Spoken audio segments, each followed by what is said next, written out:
Hey everybody, welcome to Unscripted. We're all about inspiring better conversations and helping people think more deeply and critically about faith, life, and leadership. My name is Sam.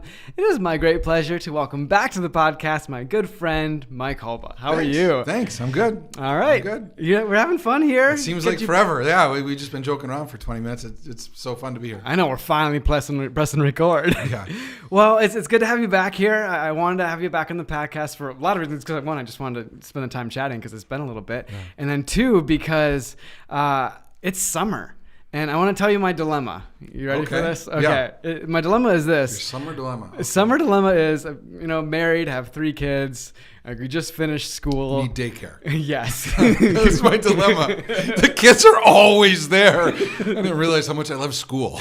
No, it's true. Summer school started this week, and thank heavens. There you go. We have structure. But here's the thing, right? Like, so we're trying to think about how to have a good summer, how to have fun and enjoy it.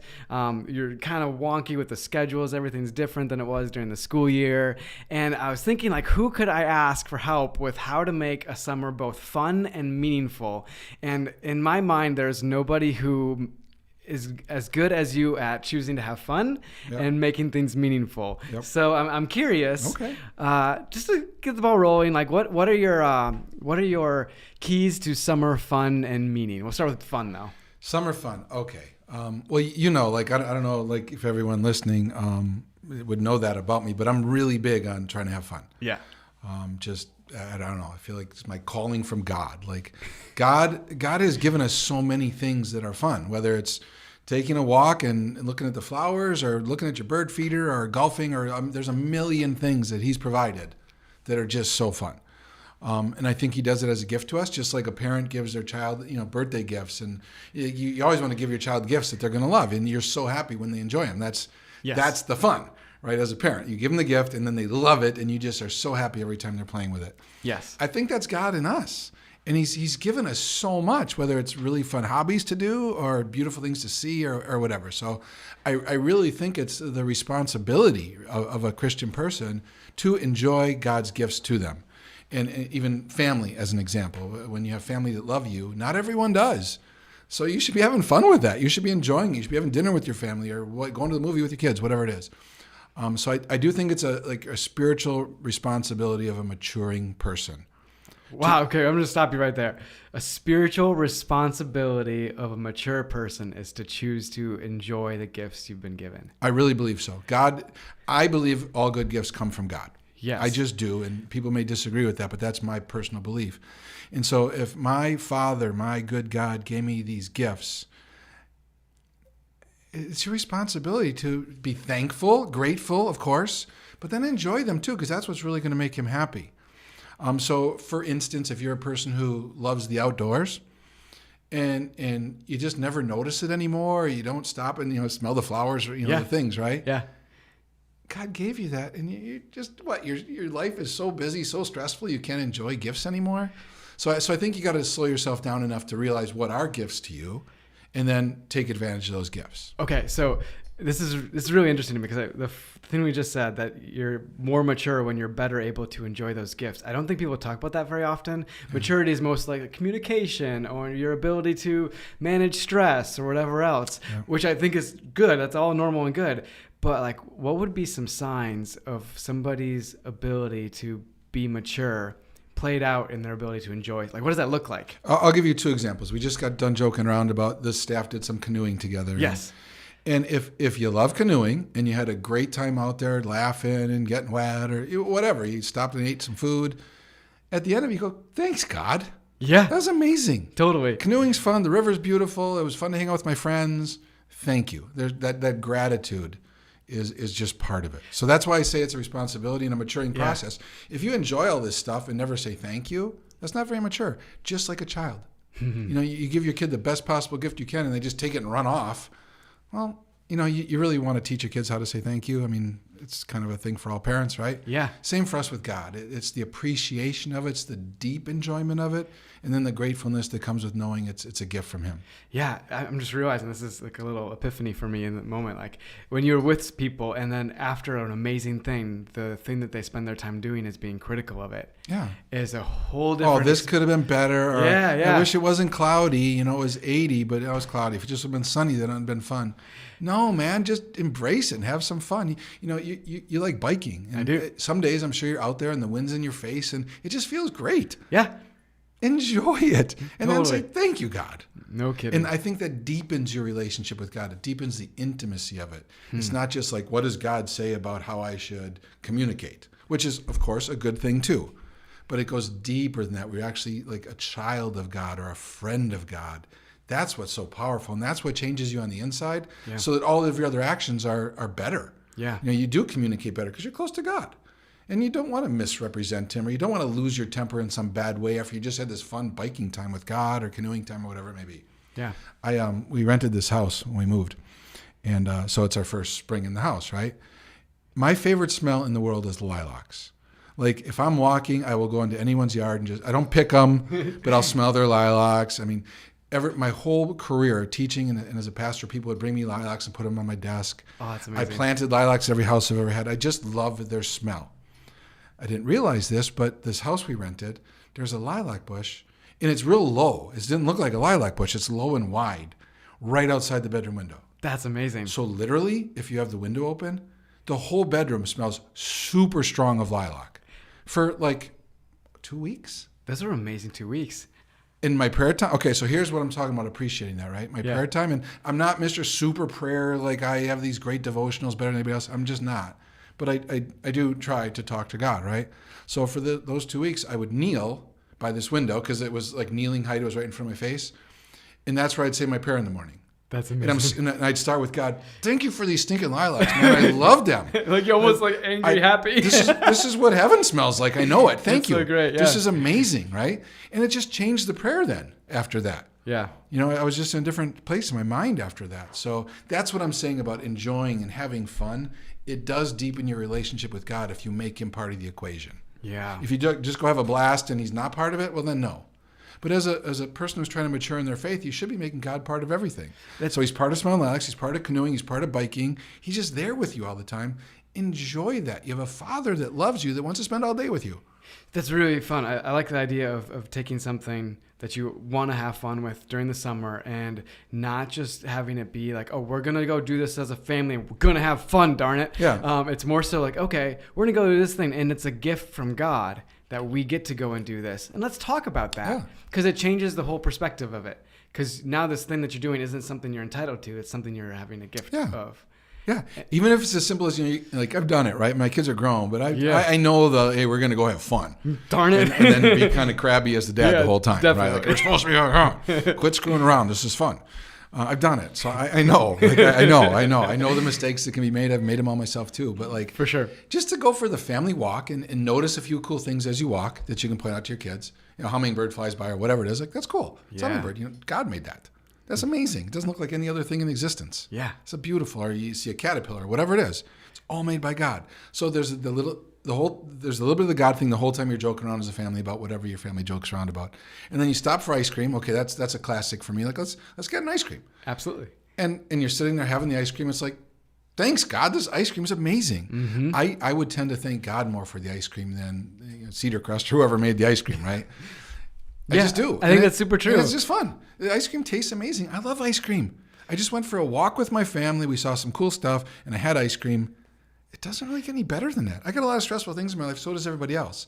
But that's super fun. Okay. Enjoy it. I'm going to ask a really weird question. Do you actually say those things out loud with your family? Like you get to the end where you're like, you've just gone for a walk, you maybe went fishing and you're finishing out the day at the ice cream parlor and having ice cream. And then you're sitting there with your family like, man, what did we do today? We went for this walk and we went fishing. Do you say it out loud? Oh, yeah. And I just want to help them be also grateful. Yeah. And I'm not like, I know I've been a pastor for 20 years. I'm not interspersing Bible verses in the whole thing or taking out the Bible and telling them to read something or memorize or whatever. It's not that. But it's just God is amazing. and just learn to connect with him and appreciate it. Even now, like my oldest is 25 and he was up fishing for a few days. We don't do it perfectly every day, but almost every day. We'll thank God. Usually, like as the boat leaves the landing in the morning, we'll just say a little prayer. Like you're sitting next to you on the boat, and I'll just put my hand on his leg and just say like literally like a 20-second prayer. Yeah. God, this is amazing. Thank you that I'm getting to go fishing with my son today. I love it. Thank you for this lake. It's beautiful. It'd be cool if we catch some fish. That'd be cool too. But just thank you. This is awesome. So that's it. That's the whole prayer. That was 15 seconds or whatever. But I think the whole day, it just sets up your appreciation differently. You see an eagle fly by and it's better. Yeah. Right? You catch a fish and you enjoy the fight of the fish. It's better. Because it's a gift, because you're grateful for it, because you're not expecting anything. You're already grateful for what you've got. Yeah. God didn't make this world for us and he didn't make us to walk around miserable all the time. Okay. He gave us a ton of, just like you in your home, you've tried to make a really nice home for your kids. Mm-hmm. They have bedrooms and stuff in their bedrooms they like, and there's toys and there's stuff in the backyard. You've tried to give them a really nice environment to grow up in. Yeah. That's what God has done.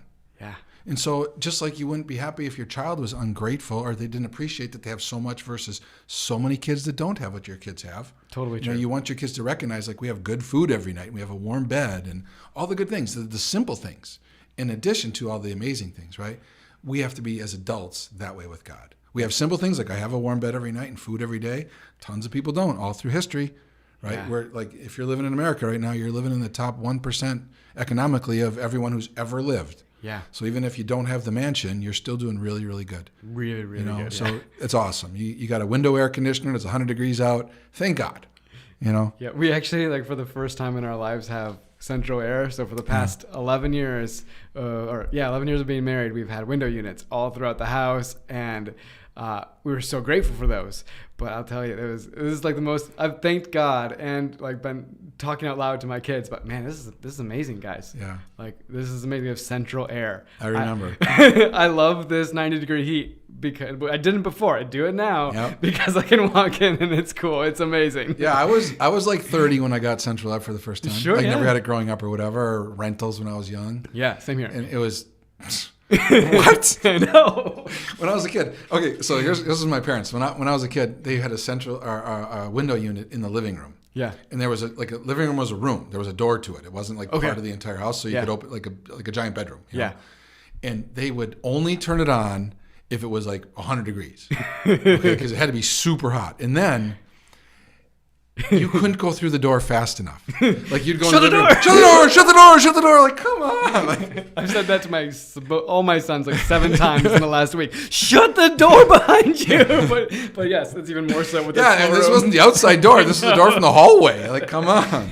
But they didn't want to spend the money to air condition the whole house with the window unit. That's so great. So yeah, I still, all these years later, appreciate central air. Oh. I turned it on yesterday. It was hot. That's amazing. And I turned it on. I was like, oh, central air. That's right. This is lovely. Great. Let's close the windows. Turn on the air. Okay, so but that's a gift, right? It is. You know how many people in the world do not have air conditioning? Most people. The majority of people. Enjoy it. It's fun. Yeah. Like. Okay, this will sound stupid and no one will ever watch after this or never watch me again. You know what we do sometimes? What? Jack the central air up and then turn on the fireplace.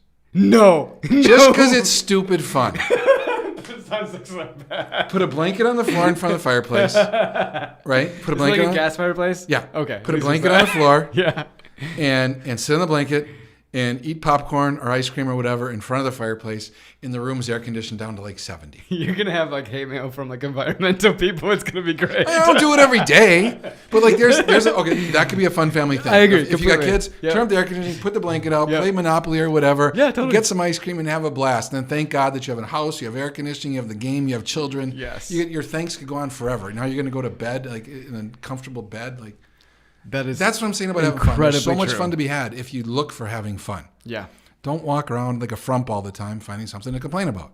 Man. Because there's that too. Yeah, it is. There's stuff that you can look at and complain about, and there's stuff to look at and enjoy. Okay, so as I'm thinking about this as a dad, as a husband, and thinking about having fun in the summer, I think this is a super helpful thing. Like, okay, we're just going to be grateful and choose to do things that are fun. They don't have to be expensive. Like you can do things like go down to the park can be really fun. It can be amazing. Yeah. But it's choosing to be grateful. Like actually, like just even living close to a park is an amazing thing. Like you're so close. It's right there. Yeah. Fun throwback. Growing up, I thought parks were amazing because we never went. Because I lived in the country. You just never went to the park. It wasn't a thing. So like I was in like middle school and I'd bike into town. I'd go to the park and like this is amazing. I'm like 14 swinging on the swing. But well, I was the opposite. I grew up in Milwaukee, pretty much the inner city, and like parks were the only place that were like really big and green. Yeah. So we went to the park a ton, and they had lagoons and stuff. Oh wow. We'd take a butterfly net and go in the lagoon like up to your waist, and like just swing the net around, and you'd catch all these little bullheads, and like it was probably like dangerous. Yeah, like, now I'd be like, I don't want my kid prancing around in the middle of a lagoon. He probably's gonna drown. Totally. But back then it was different. Like you just take a net and go in the lagoon. Yep. But yeah, parks were huge. Milwaukee was known, probably still is, I don't know, but for a big city has tons of parks. Yeah, totally. So parks are awesome. Exactly, and they're free. Yeah. Well, I mean, you need taxes, but there's everything. Yeah, exactly. You can go run around the bases and just race. Like that's fun. Like you start at home plate, one person goes in the other way, and you get back to home plate. That's fun. Do it with your kids. Exactly. Everyone will be laughing at the end. You probably smash into each other at home plate. That'll be fun. Like, or a second, whatever. Well, that's more like you just got to go around. Right? Well, that's where you like have to no knocking each other over. Right. But that's just fun. Just fun. So, okay. You're having fun. It's good. It's all enjoyable. But when we talked about like, hey, what do we want to talk about? One of the things you even suggested, like how to make it meaningful. Yeah. I want to hear what you think about that. Because honestly, already having the gratitude in there makes something meaningful. But I'm curious what your thoughts are in making summer meaningful, like purposeful even. Okay. So gratitude is a big one. Okay. We just stumbled into it kind of accidentally because that's just part of who I am. Yes. But that'd be the number one thing. And I think everyone can do that. Yeah. Right. That's if you not having tons of fun or you don't enjoy being outside that much, you can find gratitude in your own ways, right? Like that's the first step.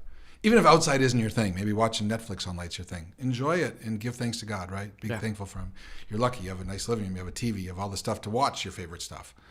So gratitude is the first one, and it's giant. Yeah. And I also believe it's the most accessible. Everyone can do it. The next thing that would take it deeper would be the worship part of it. Yes. Okay. And like even like the lilac story that I mentioned. Okay. For me, that was worshipful. And worship we think of as songs, and I love worship music and singing, and it's my favorite thing about church. However, me sitting there or kneeling there at the windowsill in front of this lilac, thanking God for the lilac and giving Him credit for the beauty of it and the amazing how it just blooms every year and the smell. That's worship. God's in heaven, and I'm worshiping Him the same way I am on Sunday morning as I'm singing at church. That's like the next level of turning gratitude into worship. And if someone can take that step, you have to find things that, again, not just fun, that are worshipful for you, and then exercise that spiritual skill, that worship, that spiritual discipline, I should say, not skill. The spiritual discipline of worship. You exercise that in your own way. So if you're a person who likes taking walks, for instance, you pray and you talk to God as you walk. It's not just for Sunday. Yeah. Like you don't just worship on Sunday. And your most meaningful worship might not come even on Sunday. There's a song, we have this thing, some people know about it, Life Academy. And we had a song for the last month. I just found it by accident. I'm not a country dude, but it was Trace Atkins. Sure. And he basically sings, and I might botch this a little bit, so forgive. You're singing? Huh? You're going to sing? No, I'm not going to sing. Sorry. Maybe. I don't even technically work here anymore. So like I could sing and everyone could hate it. Who cares? Exactly right. All right. Well, here we go, Sam. All right, what are the lyrics? What are the lyrics? Sing like Super Freak. That'd be good. There you go. Okay. Now, Trace Atkins sings basically, I'd rather be fishing and thinking about God than in church thinking about fishing. Oh man, that's such a fun trip. And it's cool. There's a video, like go watch, look it up, Trace Atkins. And it's cool. It's him at the lake and he's like giving God credit for all the parts of fishing. I would say both, right? Like it's awesome to go to church and have a God experience there. Yeah. But you can have a God experience everywhere. And like in this song, he's worshiping God. Mm-hmm. He's thinking about God and praising God while he's fishing. That's deep. That's spiritually mature and spiritually deep. Yeah. You don't need to be 1 hour a week at church as your only time of learning and worship. Yeah. You can literally do it all day long, every day, and depending on your personality, in your own way and in your own place. Yes. That's the deep part. Yes. So, okay, you said another thing in those comments that I wanted to parse out a bit. So you said it doesn't always have to be fun, like for there to be meaningful. Like I think we could get tripped up here, like, oh, we're gonna have a really fun summer and it's gonna make it the best. But I think sometimes it's the projects you work on, the things you do to help others, the things that are like purposeful in that way. I'm curious what you think about that. That's okay. So good. So we talked about enjoying yourself and honoring God, gratitude. We talked about taking it to worship, and that's the final level that you just mentioned right Sure. now. So you're a step ahead of me. But let's say, for instance, okay, you said like building something. I think you said, what did you say just now? Building something? Yeah, a project or something. Oh, a project. Okay. Yeah. And you're going to do a project for your brother or a friend or whatever. Well, first of all, you're doing that probably because you have a skill from God. Yeah. Or it's fun. Like you like building things. So there's still that skill or that fun part that's the reason you're doing it, right? Yeah, absolutely. But then you're serving someone else, which is beautiful for them, but you're also serving God in God's name. And you're bringing God with you to that project, whether you're building this thing or cleaning the park, like whatever. You love parks. Yeah. And you want to serve your community by cleaning the park once in a while. That's amazing. Yeah. You're literally serving God. It's God's park. Everything is God's. You're not just cleaning the park for the children, you're cleaning it for God as well. And people, you don't got to go there holding a Bible. I mean, if people that know you have faith and see your character and see what you do, that's your witness to them. Yeah. You don't even need to bring the Bible. Yeah. But you're a bit of a different person because you have faith. That's, again, a step beyond reading the Bible to someone. Yeah, so we've talked, and you know this, we've talked a lot this year about a phrase that we're kind of focusing on with represent Jesus well. Yeah. You said witness, which is such a, like that's a picture of it. Yeah, right? that's kind of like old school church. Sorry. I know, I like it. I actually, really geeky thing, I bought a theology textbook last week that's titled Witness because I remember reading it and thinking it was amazing and can't find it. Somebody borrowed it from me and I never got it back. But anyways, that's totally weird and I can't believe I did it because not even in seminary anymore. Anyways, you talked about like going to the park and doing this really good thing for your community and doing it. So I think Christians, people that follow Jesus, sometimes get in their heads that they have to do all these good things, but what sometimes happens is they do it begrudgingly, like kind of angry. Yeah. Like, oh man, I gotta go here and gotta serve this people because it's the right thing to do and I signed up for it. How do you get rid of that mentality? Because when people serve here, and our church is amazing. Like we had a day a couple weeks back where people came and just showed up and helped clean the whole building and do a bunch of really awesome projects around the place. And the attitudes around, like it was fun. Yeah. Like people were happy to be here. Yeah. But I've noticed that sometimes where people want to do something meaningful, but while they're doing it, it's a chore. Yeah. And I feel like that's an attitude that's even speaking to your fun and maturity. Yeah. That's there.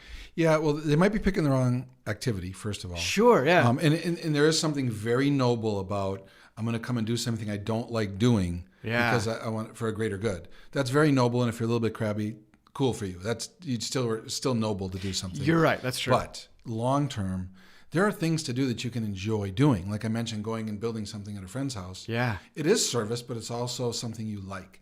And like here at church, if you like helping little kids, there's a ton of little kids to help. We have an amazing teen ministry here. Like help out if that's interesting to you, even like hanging out with teens and just being supportive. You don't got to teach them, but you can be a friend and you can be supportive and that's fun for you.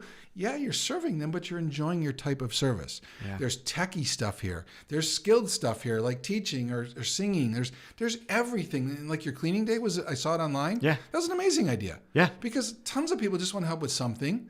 And like, that's an okay thing to help with. Like they don't mind cleaning. Yeah. Right. It's exactly. Kind of fun. We all worked together and we did this thing and that was a fun act of service for them. It might not have been a fun act of service for the person who likes to hold babies. Totally. It's absolutely true. Do the stuff you like. But where you can't go is, I don't like anything. That's, there's a problem there. Yeah. And God has blessed this place so much. There's so many different things you can choose. Sometimes there's not that option. Yeah. But if you can't find anything you like doing, that's not the church's problem. That's not another person's problem. It's not God's problem. It's your problem. There should be something you like doing. And then whatever that is, you find a way to help other people or a church or whatever that way. Yeah. I took an 8-year-old fishing last week. Oh, wow. He loves fishing, whatever. It was fun. I bet it was You know, amazing. and yeah, okay, I could have gone by myself and caught more fish or whatever, and I'd really like to catch fish. But I served that kid, and I enjoyed it at the same time. That's what I'm talking about for people. Yeah. Find what it is that you can enjoy and serve at the same time, and that's amazing. Yeah, it's almost like it's a principle of growth, right? It's not like you're adding, like just because you're doing that activity and you're adding like another realm of it, you're actually multiplying the amount of joy you can get out of it when you're serving other people. Like, it actually becomes exponentially more enjoyable when you like build a project for a group of people, because then you get to experience it with other people. You get to see them enjoy it for years in the future, and it's all that kind of stuff. Yeah, like, well, I think there's a canoe trip coming up here. Yeah, this weekend. Is it this weekend? Actually, this will air after it happened. So yes, it'll be the previous weekend. Ah, I'm sorry. Okay. So it's happened. It will have happened. It will have. We're living in this weird, like... Is this a time warp? I know, it feels like it, yes. It's like Bizarro World, man. You got the white wall. Canoe trips that are happening but didn't happen? Okay, so this canoe trip that happened... But it hasn't happened yet. In the future. It happened in the future. That's amazing. That's awesome, isn't it? Okay, the canoe trip that happened in the future. Yeah.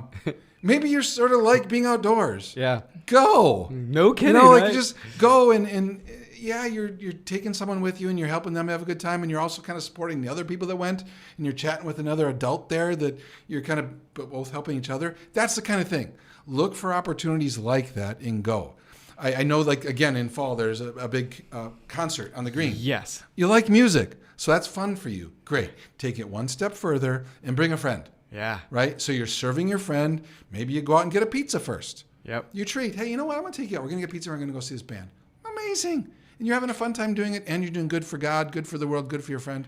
That's incredible. What I'm talking about. Absolutely. Just open your mind to the possibility. And again, if there's nothing that you want to do, you need to come meet with Sam, and he will help you mature and start to enjoy some things in life. Right? If you enjoy nothing, it's time to get some help. Yep. And I'm not even saying that like, I don't mean to be joking about that. Because there's times, right, life just sucks. Yes. And you can get to a point where you don't enjoy anything. That's the time to ask for help. Yep. Right? And you have a giant church family here that can help. I think that's actually people will get to a place where life's not fun and not enjoyable.